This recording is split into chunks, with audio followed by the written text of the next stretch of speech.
Salam sejahtera. Hari ini saya akan membentangkan mengenai subjek sejarah JMS 321, Sejarah Asia Barat. Nama saya Nur Safra binti Mansur, JM 13916/22.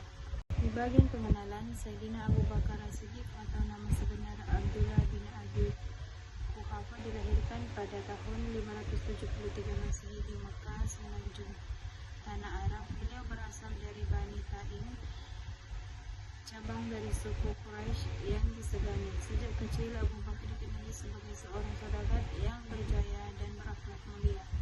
Abu Bakar merupakan antara individu terawal memeluk Islam dan menjadi sahabat karib Nabi Muhammad SAW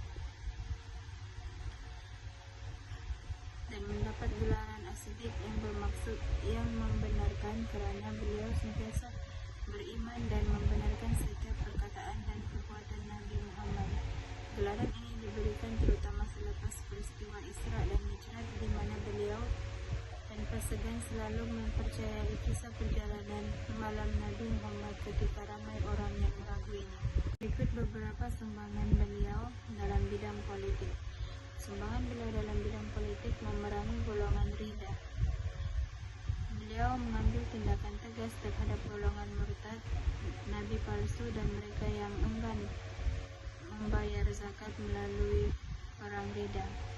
Memastikan kestabilan dan keutuhan umat Islam dan perluasan wilayah Islam, Abu Bakar mengarahkan ekspedisi ketenteraan ke wilayah-wilayah seperti Rom dan Parsi untuk menyebarkan syiar Islam dan menangani ancaman musuh luar dalam tempoh pemerintahan yang singkat.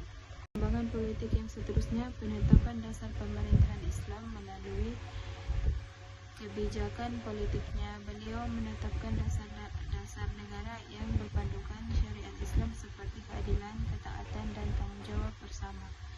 Sistem pemerintahan yang transparan dan berasaskan musyawarah ini menjadi landasan bagi pemerintahan khalifah-khalifah berikutnya. Seterusnya, sumbangan dalam bidang ekonomi. Pemulihan fungsi Baitul Mal. Beliau menghidupkan kembali peranan Baitul Mal sebagai institusi keuangan negara, memastikan pengurusan harta yang adil dan teratur. Penekanan pembayaran zakat. Abu Bakar menegaskan kewajiban membayar zakat dan mengambil tindakan terhadap mereka yang enggan menjadikan zakat sebagai instrumen penting dalam penghagian kekayaan dan kebajikan sosial.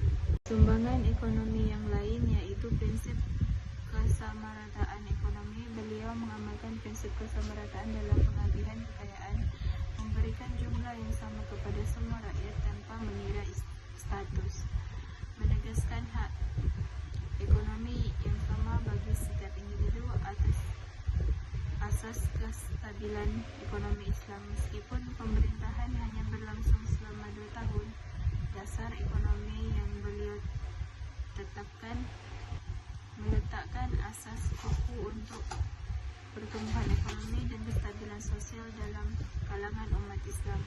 Manakala sumbangan dalam bidang sosial, pengumpulan Al-Quran atas inisiatif Abu Bakar.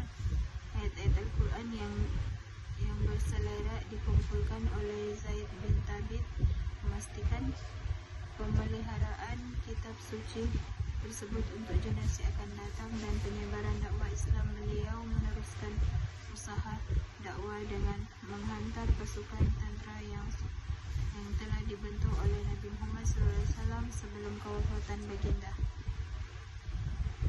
Sumbangan sosial yang lain yaitu sumbangan ini mencerminkan kepentingan Abu Bakar As-Siddiq yang bijaksana dan tegas dalam mengukuhkan asas pemerintahan Islam serta memastikan kestabilan dan kemajuan umat Islam dalam berbagai peringkat awal perkembangan agama. Kesimpulannya, kepimpinan Abu Bakar As-Siddiq telah menjadi tonggak utama dalam pembentukan dan pengukuhan tamadun Islam pada peringkat awal dalam bidang politik. Beliau berjaya menyelesaikan kekosongan kepimpinan selepas wafatnya Nabi Muhammad SAW dengan mengadakan perundingan syura yang menyatakan golongan Muhajirin dan Ansar serta mencegah mencegah perpecahan dalam umat Islam. Sekian sekali pemerintahan daripada saya. Sekian dan terima